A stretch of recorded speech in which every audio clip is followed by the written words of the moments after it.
भीमराव रामजी आंबेडकर का जन्म 14 अप्रैल 1891 को हुआ था। उनका जन्म महू, मध्य प्रदेश, भारत में हुआ था।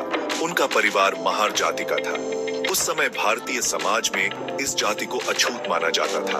आंबेडकर को छोटी उम्र से ही गंभीर भेदभाव का सामना करना पड़ा। स्कूलों में उन्हें अलग रखा जाता था। उन्हें अक्सर बुनियादी अधिकारों से वंचित रखा जाता था। उन्होंने अपने समुदाय के लोगों द्वारा अपमान और अन्याय का सामना करते हुए देखा। इन अनुभवों ने उनके अंदर समानता और न्याय के लिए लड़ने की आग जलाई। चुनौतियों के बावजूद आंबेडकर के पिता रामजी सकपाल ने उनकी शिक्षा को प्रोत्साहित किया। उन्होंने अपने बेटे की बुद्धिमत्ता और दृढ़ संकल्प को पहचाना। उनका मानना था कि शिक्षा ही सामाजिक बाधाओं को दूर करने की कुंजी है। आंबेडकर का शुरुआती जीवन कठिनाई और उनके परिवार के अटूट समर्थन दोनों से भरा था। ज्ञान की प्यास ने आंबेडकर को पढ़ाई में बहुत आगे बढ़ाया। शिक्षा पाने के रास्ते में उन्हें कई रुकावटों का सामना करना पड़ा। उन्हें अक्सर संसाधनों तक पहुंचने से रोका जाता था। उन्हें कभी कभी कक्षाओं से भी रोक दिया जाता था।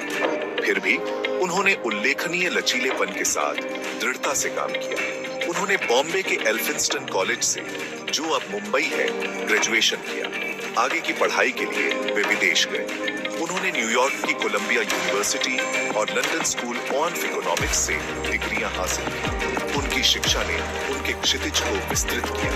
उन्होंने कानून, अर्थशास्त्र और राजनीति विज्ञान का अध्ययन किया। उनकी सामाजिक सुधार में गहरी रुचि थी। विदेशों में उनके अनुभवों ने उन्हें भारत में जाति व्यवस्था को खत्म करने के लिए और अधिक दृढ़ बना दिया। भारत लौटने पर आंबेडकर दलितों, जिन्हें पहले अछूत कहा जाता था, के अधिकारों के लिए एक मुखर वकील बन गए। उन्होंने संगठन और समाचार पत्र स्थापित किए। उन्होंने विरोध प्रदर्शन और धरनों का नेतृत्व किया।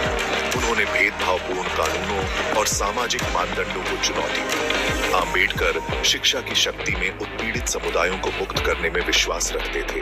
उन्होंने विशेष रूप से दलितों के लिए स्कूल और कॉलेज स्थापित किए। उन्होंने उन्हें शिक्षा हासिल करने और जाति की बेड़ियों से मुक्त होने के लिए प्रोत्साहित किया। उन्होंने महिलाओं और मजदूरों के अधिकारों के लिए भी लड़ाई लड़ी। वह सभी के लिए एक न्यायपूर्ण और न्याय संगत समाज में विश्वास करते थे। सामाजिक न्याय के प्रति उनके अटूट समर्पण ने उन्हें अपार सम्मान और प्रशंसा दिलाई। एक राष्ट्र के निर्माता, भारतीय संविधान को आकार देने में आंबेडकर की भूमिका। 1947 में भारत की स्वतंत्रता के बाद आंबेडकर को भारतीय संविधान की मसौदा समिति का अध्यक्ष नियुक्त किया गया था। उन्होंने नए स्वतंत्र राष्ट्र के मूलभूत दस्तावेज को आकार देने में महत्वपूर्ण भूमिका निभाई। उन्होंने समानता, स्वतंत्रता और बंधुत्व के सिद्धांतों का समर्थन किया। उन्होंने अल्पसंख्यक अधिकारों के संरक्षण के लिए प्रावधानों को शामिल करना सुनिश्चित किया।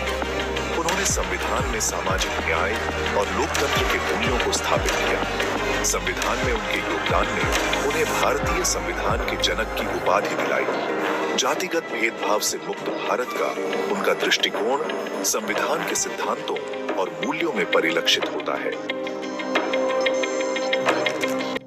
समानता की विरासत, आंबेडकर का स्थायी प्रभाव।